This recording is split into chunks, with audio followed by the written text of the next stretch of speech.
One aspect of picking up a new fighting game that isn't thought about nearly enough is whether or not you vibe well with the character you choose right out of the gate. Whether you're a fighting game newcomer or have been playing for decades, you'll only like the game you're playing as much as you like the character you're playing. I think this rings true in fighting games more than any other genre, but it's not exclusive to them, of course. Like if a defensive-minded player picked up Octane to start Apex Legends, or a run-and gunner tried Mercy in Overwatch, they're gonna have a bad time. However, in fighting games, basically every single command your character does is unique to them, and their playstyle can drastically determine how much enjoyment you're getting out of the game. And with fighting game rosters typically having around 20 plus characters, finding someone that directly speaks to you can be difficult. While this video can be informational to anyone, I mostly want to focus on newcomers to the genre who may be interested in fighting games, but just never quite found that game, or more importantly, that character that made everything finally click. So please allow me to tell you a little story about my journey of finding some of my main fighting game characters. I will admit right off the bat, I've never really been a Street Fighter fan. It's the cornerstone of the fighting game community, or FGC, and even though I've been playing fighting games for 23 years, Street Fighter just never really grabbed me. That is, until recently. Sure, I dabbled with it here and there, but I would really only enjoy hitting people with awesome stretchy limbs and would get bored of that pretty quickly. I never actually tried to get good at the game. Instead, I quickly fell in love with Mortal Kombat, and a large reason for that is because I gelled with Liu Kang instantly.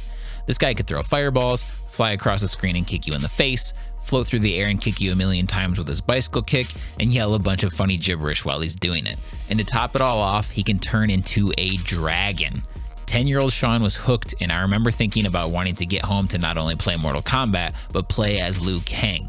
Back then, I was only a kid, so I wasn't thinking about complex things like, does he have the type of normals I like, or I gotta play a character that can zone people out. But I'm sure there was a part of his actual playstyle that helped me stick around for the long haul. I loved other characters in other games too, like Eddie in Tekken or Killick in Soul Calibur, but I never felt so connected with how I wanted a character to feel the way Liu Kang always felt to play in each iteration of Mortal Kombat. Since then, I've obviously become a little more knowledgeable about my playstyle and what I look for in a fun character. Relatively speaking, I'm a rather new Guilty Gear fan. I always thought the series looked cool and would check out grand finals at major tournaments, but I never really gave it the time it deserved. That is, until the Strive reveal trailer. Talk about a beautiful game. As far as art style goes, I'd say Strive is easily the most beautiful fighting game on the market. So I started to pay a little more attention to it and finally tried Guilty Gear Plus R when it got rollback netcode. I didn't know anything about any of the characters, so all I had to go off of was how they looked in the character select screen. Typically, when someone asks what character they should go with when trying a new game, the most common answer you see is, go with whoever you think looks cool. I tend to totally agree with this statement, at least at first. The character you're playing makes up the entirety of the game for you. If you think the character is lame, you're probably not going to be very excited to use them. However, I do think there will come a point where you may realize that even though that initial character is really cool, you just don't like how they feel to play.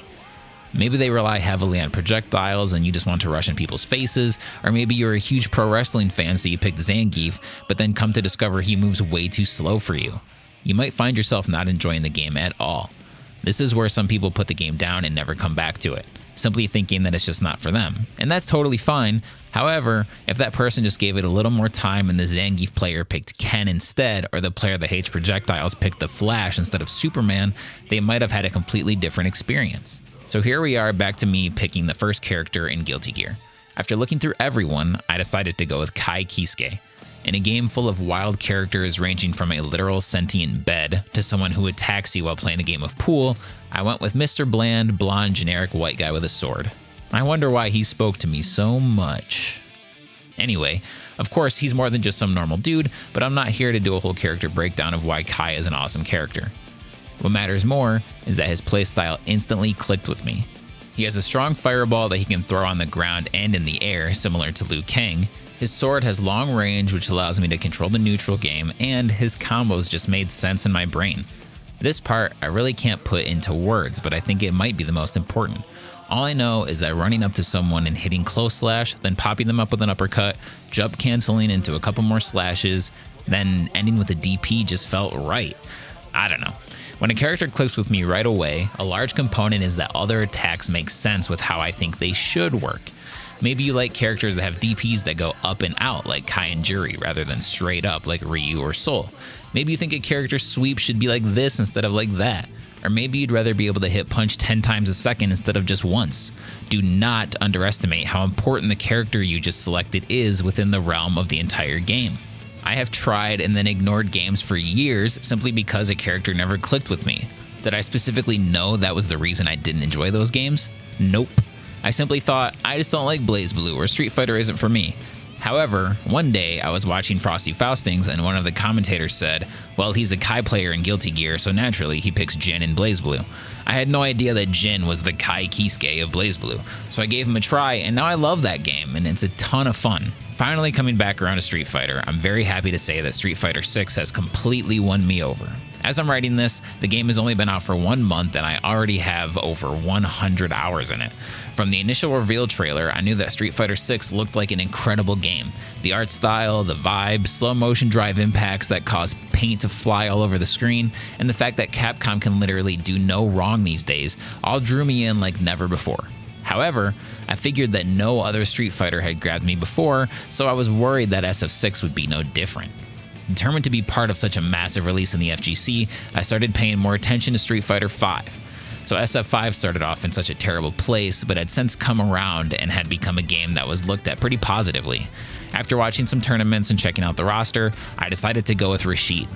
His wind attacks were really cool to me and I liked his playstyle, but most importantly, he had a beautiful Joe skin. I've been begging Capcom to revive Beautiful Joe for years, so continuing his legacy through Rashid felt awesome to me. Unfortunately, after doing some training, combo trials, and online matches, I still just didn't like how the game felt to play. I bounced around to a few more characters like Ken, Zangief, Falk, Chun-Li, and some others, but nobody clicked with me in the way my mains in other games did. And back in the day with Mortal Kombat, if I would have ended up picking somebody like Mileena or maybe Shiva or Shang Tsung, then I might have never gotten into the franchise at all because I'm just not a big fan of how those characters feel to play. Don't get me wrong, no game is going to please everyone. Sometimes you might just not like a game and no character they put into it is going to change that, and that's completely fine. With over 40 characters in the game at this point, there was no way I was going to try them all, but for some reason with Street Fighter, I was determined. I wish I could remember the exact thing that made me want to give Juri a try. Maybe seeing her frantic playstyle in a tournament or seeing some cool combo somewhere, but whatever the reason, she was my next pick. After about a day of labbing, doing trials, playing games online, and learning who she is as a character, I could finally feel it all start to come together. Her links actually felt natural to me. This was a huge barrier to cross right off the bat because comboing in Street Fighter never felt right for me. For any character, for any entry in the series, links just felt unnatural compared to the combo structures in Mortal Kombat or Gatlings in Guilty Gear. But with Juri, it just works for me. Plus, her V-trigger practically turns her into an anime character where she can cancel almost any move into another move, and it all feels smooth as butter. Then I felt the natural building blocks starting to form that I always felt when learning new characters in games I already loved. When a game's universal mechanics speak to you, learning a new character comes a lot easier. Going from Liu Kang to Kitana or Baraka in MK was easy, because I'm familiar with how Mortal Kombat works as a whole. And some people are just beasts that are already master ranked with every character in Street Fighter 6. If the game mechanics speak to you, you just will be good at it. It took forever to even get comfortable with a single character in Street Fighter for me, but now that it's happened, everything feels better. I played Juri quite a bit in 5 leading up to 6, discovered from the SF6 beta that she's still amazing in that game, and now I'm Diamond 1 with her in ranked mode. Even during the demo when only Luke and Ryu were playable, I still enjoyed the game, but I thought it was just good. A fun fighter I could see myself messing around with here and there because neither of the characters really clicked with me. But then the full game launched and I can't stop playing. A year ago, if you told me I'd reach Diamond with a Street Fighter character, I definitely would have laughed, but now it's real. Just because I finally found the character that made Street Fighter fun for me. Also, shout out to Zangief and SF6 as well. That dude is incredible and so much fun. This may have been more of a history lesson about me than you anticipated, but I hope you found the value in just how important a character is in the game you're playing. Many different archetypes exist, and developers do their best to give each individual their own look and feel. It's up to you to find the one that clicks best with you. A character is simply an extension of the player controlling them. It should feel natural, and when it does, nothing is better. I want you to know when you're playing the Nick Cage Survivor, I even have when you're choosing your skins, I even say, always remember to dress to match your talent. I want you to know that you're with me, that we're one, that we're fused. And so it was important to me that everything I do, everything I say, from the scream to the grunt, down to the most minimal, exasperated expression of a sigh, whatever it is, it's my voice, so that we are fused. All right. Fully method, Nick Cage. I love it.